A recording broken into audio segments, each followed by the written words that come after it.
Thanks to War Thunder for sponsoring this video.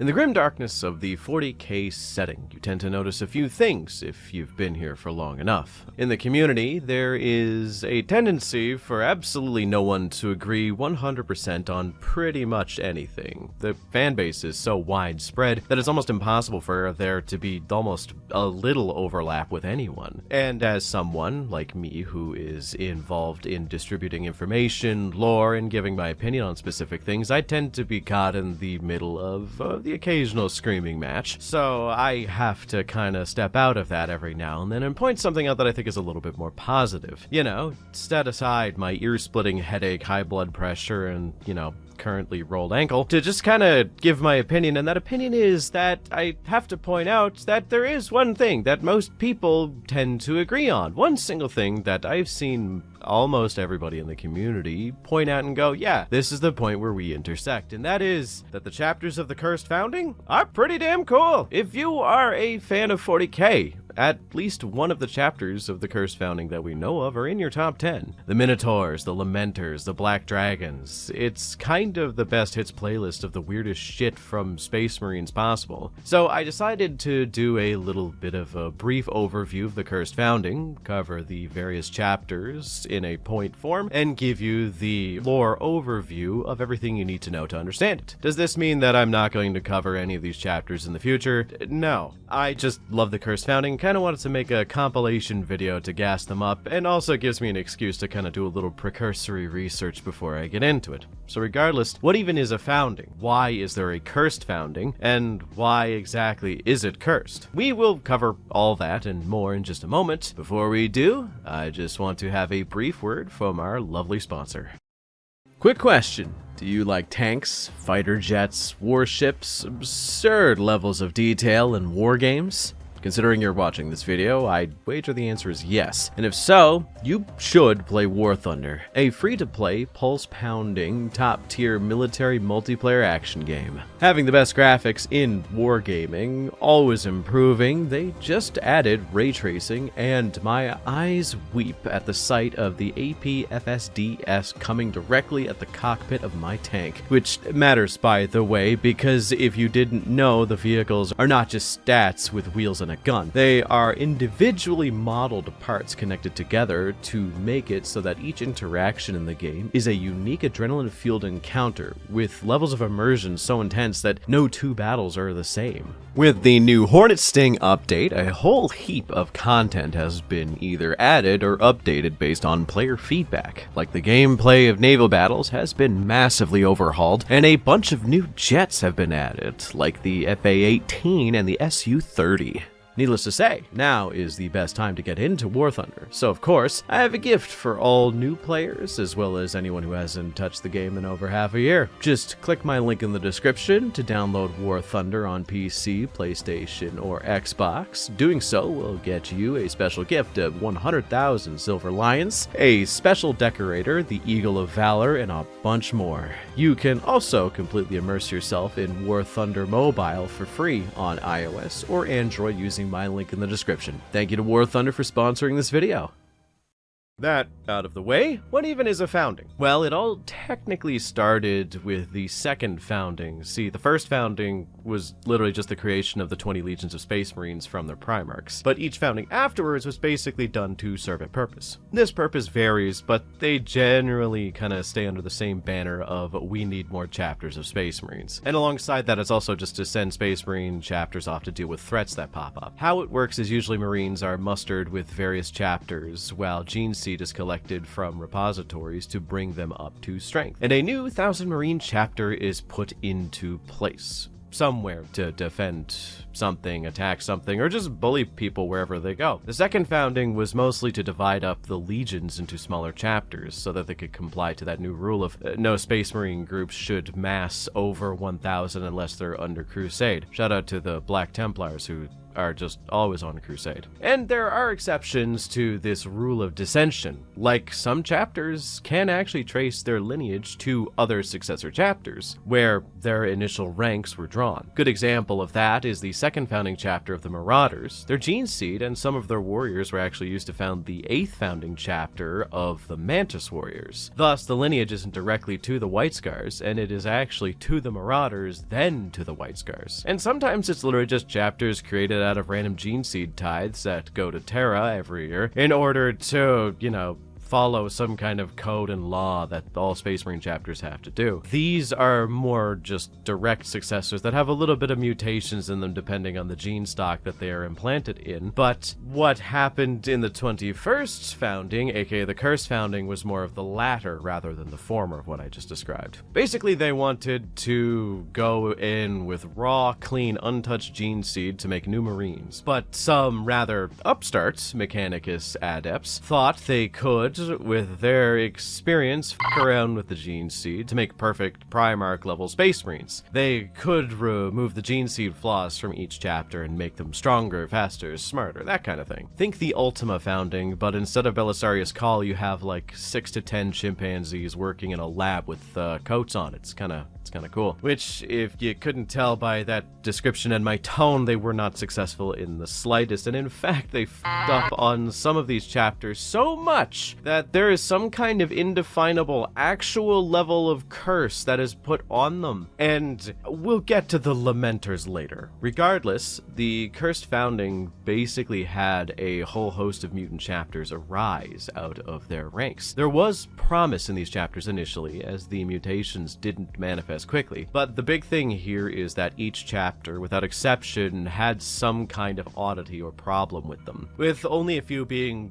relatively normal. This founding was considered a failure due to the high amount of chapters falling to chaos, and we only know about, I think, maybe one. Some of them turned renegade, but we only know one that straight fell to chaos. And we only know it by name as it has its own book. So what I want to do is I want to go over the chapters that we do know and just discuss the little bits that we like about them and give you just a cursory glance over the basics of them, and maybe you'll find a new chapter that you like. Alright? Cool. Let's start with the simple but fun Flame Falcons. They are weird.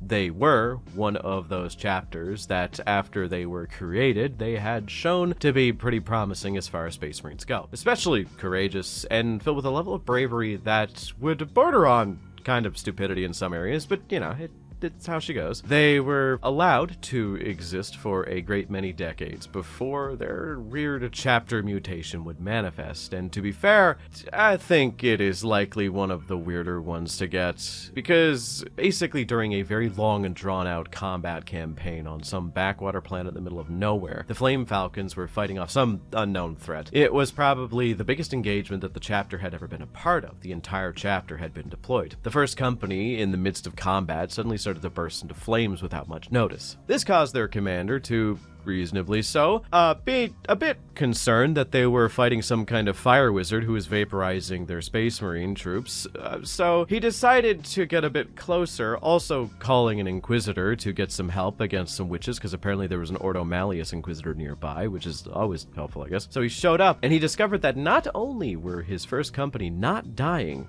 but they were both still on fire, marginally healed of their wounds. The fire was hurting the people around them that were heretics, and they were fighting harder than they ever had. After calling the Inquisitor, again, a very reasonable decision, he fought alongside his brothers, and soon enough, the Flame Falcon's fiery gift was beginning to spread to the majority of the chapter, starting to light up the veterans, then the sergeants, and then eventually the troops themselves, till the majority of the chapter was kind of covered in this weird psychic fire. The Inquisitor, who arrived during this conflict, saw what was obviously an unchecked psychic phenomena that was manifesting in the gene seed of a specific Space Marine chapter, and this was likely going to result in a high degree of instability in the gene seed, causing further mutations down the line. It likely caused them to fall to chaos or turn into some kind of renegade abomination.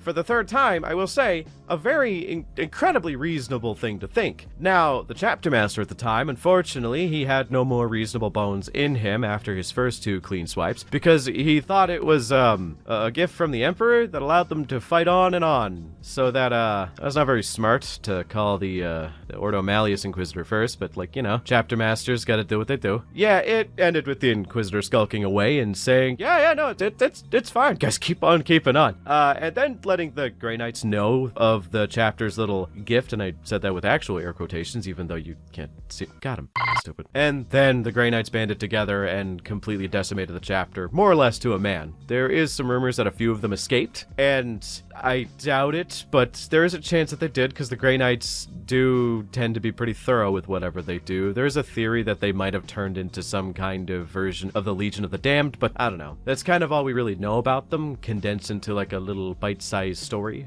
But on a personal note, I genuinely think these guys being bombed, or at least culled, was kind of a good idea. There is a history with psychic mutations devolving pretty quickly into something especially bad, so it was likely the right decision. It's just really sad that the Flame Falcons were kinda chill. Pun not intended. Some dudes who weren't chill were the goddamn blood gorgons, as you could probably tell by the name. There is actually a lot to know about them, but I'm going to cover kind of the basics because I do want to cover them more in depth later. Weirdly enough, the chapter is incredibly straightforward to understand, though it is a bit obscure, and there is a lot of lacking areas for the blood gorgons in the weirdest of places, because the blood gorgons themselves lack a lot of art, and the only piece of art that we have for them is just this one specific piece that was on the front of the book named Blood Gorgons, or, well, it was the only book that had blood gorgons in them, and it just looks like the most generic Chaos Space Marine I've ever seen. But regardless, let's get into their mutations. See, their mutations and their problems were twofold. One, and likely the most problematic of the two, is that they had this weird obsession with freedom and shaking off the shackles of tyranny and oppression. Not in sort of a noble way, more in sort of a sovereign citizen, I am not going to listen to the kind police officer who pulled me over for doing 200 on the interstate, where they will likely make a big stink about everything that they can, every chance they get, especially when it comes to the laws of the Imperium of Mankind. This obviously was going to get them into a lot of trouble with the Imperium, and it did. The second of their mutations is literal, just incredibly rampant mutations. Like, I'm talking crab claws, mostly lizard scales, tentacles, and just a bunch of other stuff like that. You know the gambit right now. If you know chaos mutations, it's usually that stuff. It's the first one, weirdly enough, that the Inquisition would take the most problems with, and then they would just use the second of those two mutations to justify bombing their homeworld and trying to kill them. They would also sick the Space Wolves after them, whom hated them particularly.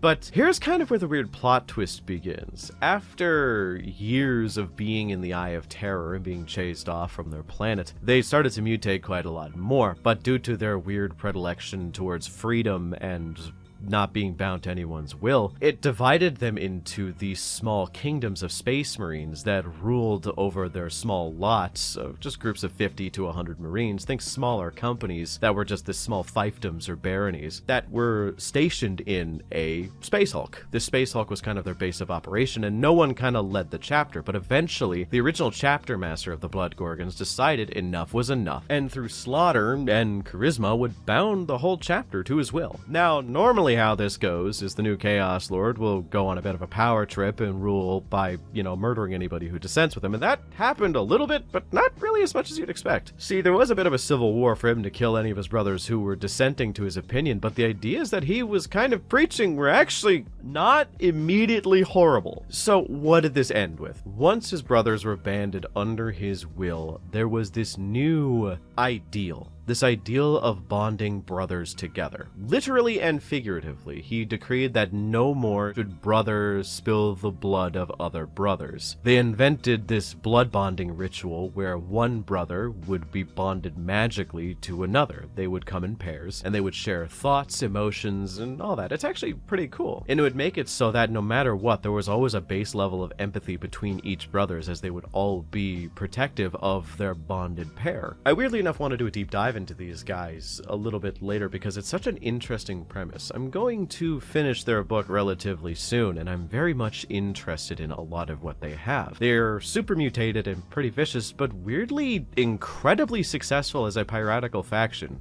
Not on the same level as the Red Corsairs, but they own quite a few planets that they collect recruits from, and also have some pretty free-flowing levels of resources at their disposal, which is kind of neat. And also the fact that they're not immediately horrible people to everything they meet and actually try to use charisma, that kind of sets them apart from about 90% of the goddamn Chaos Marines out there. And again, I do kind of hate the fact that there's almost no art for them, and the only one that exists is the one you've likely been seeing several times throughout this. So, whatever, man. I mentioned earlier that the Cursed Founding always has someone's goat attached to it, and for me, that's the Minotaurs. I know, who would have thought. The Minotaurs are probably the most well-known of the bunch here, and probably one of the most well-regarded in general. So this is where I stake my claim as a basic bitch in the Warhammer community and say that the Minotaurs are probably in my top 5 of favorite Marines of all time. I even painted a small battle force of them once upon a time in, I think, 7th or 8th edition. And why would that be? Well, for one, they are more or less objectively the most stable of the bunch, showing no real deviation in their genetic stock or mutation.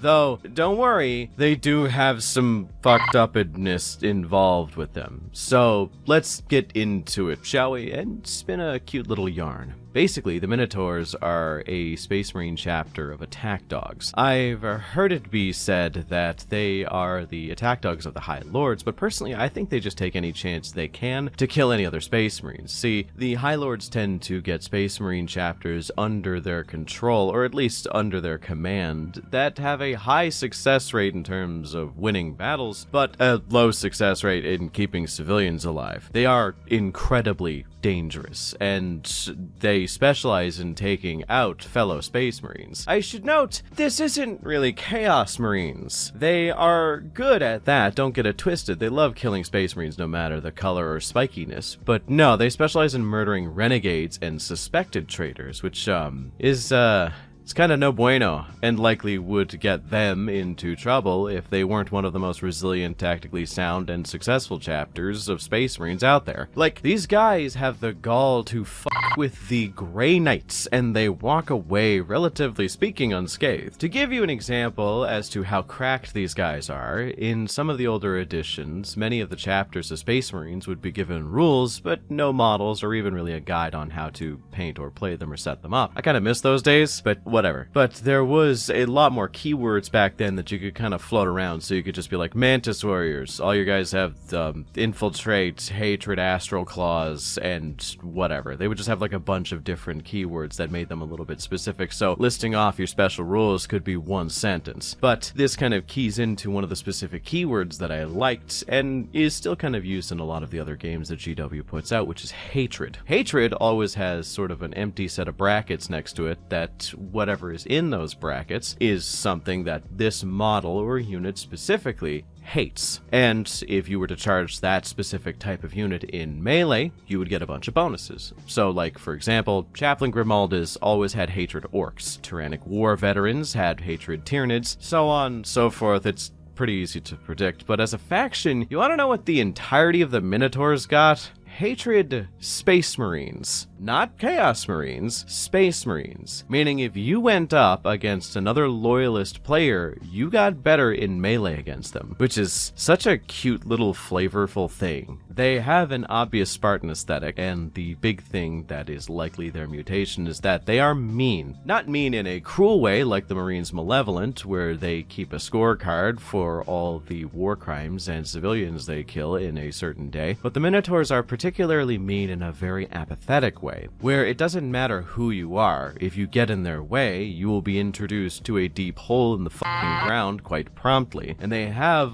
the skills to do so. One of my favorite little lore tidbits is that a custodian guard during a particular exchange looked at their chapter master, Asterion Malak, and was sizing them up for a potential fight, and the custodian guard thought to himself in a moment of confusion, oh fuck, I don't think I can beat this guy, which is not nuts to think about, but Asterion Moloch is just that guy. He is quite literally the capital H him. But yeah, the Minotaurs are dope, and I will cover them at length in the future, and in all honesty, I'm surprised I haven't so far. The second place for the most stable, you have the firehawks, which are going to also win the award for being the biggest assholes of every single Marine chapter on this list, and probably in the setting. Not even exaggerating, they were regarded as such assholes that most Space Marine chapters didn't even want to work with them and would actively refuse to do so, because any slight or perceived slight to their honor would set them off, and you would be put on basically the Space Marine equivalent of the Book of Grudges. They are Space Marines that have none of the niceness that other chapters have. Even the Black Templars, who are known for being particularly rude and pious, have a little something nice in them. Like, they have the concept of brotherhood, which is very strong with them. They have camaraderie and marginal amounts of stoicism to not fly off the handle at any perceived slight. But with the Firehawks, nah baby, they got none of that. They are nothing but religious fervor and hate. They have no concept of brotherhood, and actually will take any level of slight from their own brothers as a reason to initiate an honor duel. These honor duels are actually fought with flame-covered weapons most of the times, and fun fact, they are the only way that a battle brother can rise up through the ranks. But yeah, if the Marines Malevolent keep scorecards for civilian casualties, the Firehawks actually get competitive with each other to see who can get the highest score. They have a well-established reputation with fighting until they are either all dead or have won the battle. They are kind of the perfect shock troops in that sense, and are also one of the chapters that serves under the High Lords quite a lot because of their high success rate. And lo, I didn't ask how many people were in the room. I said I cast fireballedness that they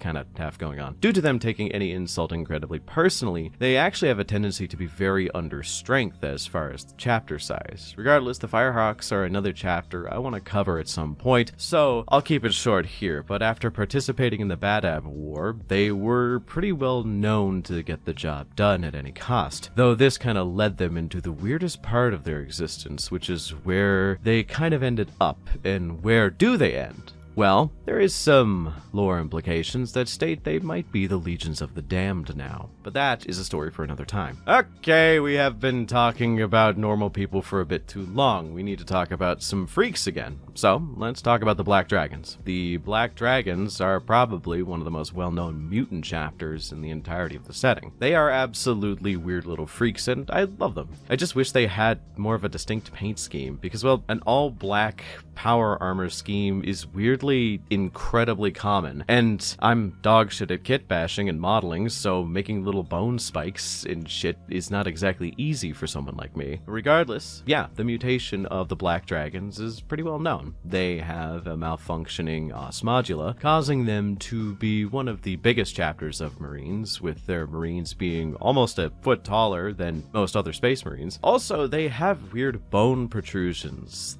that turn into horns and spikes. They tend to grow out of joints and any kind of mobility point, and the Black Dragons kind of take them as a point of pride, sharpening them, coating them in adamantium or just metals in general, and turning them into combat weapons for close-range assaults. They are giant bony lizard men with fangs and are 100% loyal to the Emperor of Mankind. That is one of my favorite parts, that these dudes are just total bros, total dudes, constantly investigated by the Inquisition for being heretical, only to be discovered to be just kind of chill and always willing to fight for what's right. The Black Dragons are kind of the textbook don't judge a book by its cover chapter of Marines in the setting due to this. Who would have thought? Of the 5 chapters of Salamander successors out there, they are all pretty canonically chill, I guess. Not much else to say about them, but they are pretty neat. Okay, let's get to the weirdest mutation of all the 21st founding, because we've covered the basic shit up to this point, physical mutations, tentacles, scales, crab claws, sometimes bony spikes. We've also covered the psychological mutation, such as the fact that the Firehawks have issues thinking of people as people, and the Minotaurs have issues realizing that sometimes the best route is not, in fact, a direct line through an allied starship.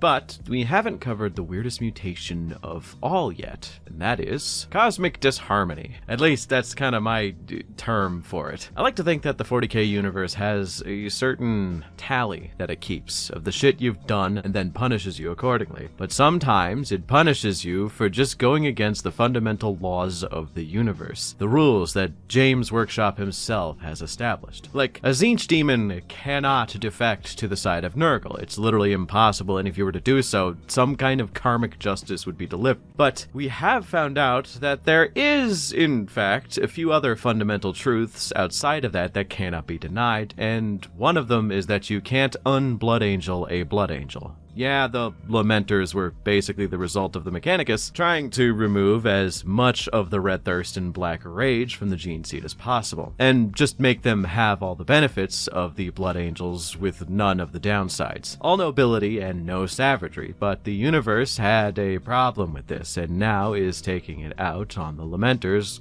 quite personally. See, the Lamenters did for quite some time have no Death Company or Black Rage for that matter. And even in regards to the Red Thirst, it wasn't as strong as it was in any other chapter. They were kind, loyal, and incredibly good at their job, but the problem was we can't have nice things. So the universe has somehow cursed them with the intangible idea of bad luck, meaning no matter what they do, no matter where they go, these guys are gonna get fucked into the dirt by the universe, or just a Tyranid fleet that just appeared out of nowhere. Like, oh, they swear a debt of loyalty to a dear friend who is a loyalist chapter and really good at their job. Almost one of the most useful chapters to have, and has been loyal to the entirety of the Imperium through their entire existence. So obviously, swearing a debt of loyalty to them is such a good idea. Oh, it's the Astro Claws, and they end up getting swept into the Badab War because they just took everything that Huron Blackheart said on good faith. Also, their main target in the Badab War was the Minotaurs, which, well, we know how that goes. If there is a chance for reinforcements showing up to the enemy side to f*** over the Lamenters, it will happen. It's actually gotten to the point where the Lamenters are often told to go to other planets to help because them arriving usually means something horrible is going to happen. Now, this doesn't mean that they have a 0% success rate. It does mean that even if they succeed, it's at a great cost. I can't help but feel bad for them, but you know what? It's 40k. There's a lot of fish in the sea there. I did make a video about these guys before. You should go check that out.